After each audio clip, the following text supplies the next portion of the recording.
Of the show, Erin Elmore. She's been covering all the details. Erin, hi, how are you?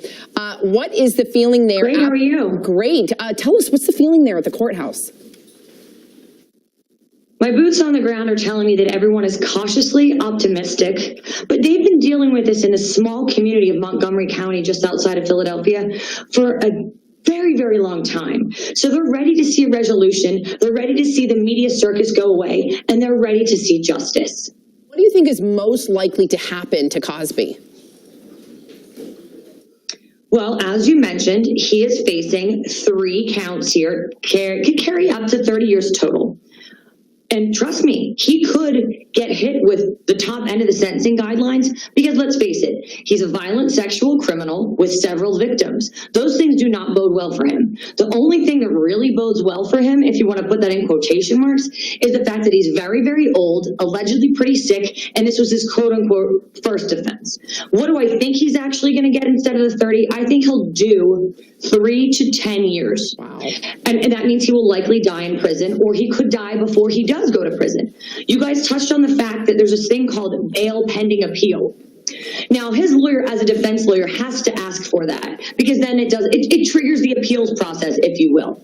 But knowing Judge O'Neill and knowing how he's treated similarly situated defendants, I think, as my favorite judge said, get your toothbrush, get your sneakers, because you're going to jail. He is not going to likely walk out of that courthouse in Montgomery County today. It is likely that he's had time to get his world in order. He was convicted in April. It is now September. He has had the time he needs to prepare his life for jail, and I do not think he is going home today. Wow, good. And what do you think that this will mean for in regard to the Me Too movement, Erin?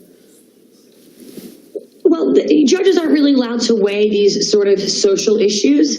I think clearly it's having an impact on the way that things are conducted in our criminal justice system. Bruce Castor was the district attorney in this county, and he chose many years ago, I believe it was 2008, not to prosecute Bill Cosby. So now we see these Harvey Weinsteins of the world, these Les Moonveses of the world.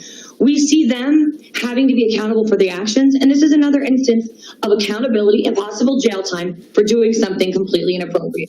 Thank you so much, and Erin. You know what's going on right now in Montgomery County at the courthouse? This is going to be a 2-day sentencing situation. Right now, what they're working on is they're handling the sexually violent predator part of this. And what that means, I'm just reading the notes from my lawyers on the ground there, that Cosby wouldn't cooperate with the psychologists. So she's using her notes and she's giving testimony to make her decisions. So once we get through that, we'll get to Andrea Constant, we'll get to a few other items, and then we're going to get down to the sentencing and the nitty-gritty. Wow. Thank you, Erin. Appreciate it. All right. Well, moving on. A big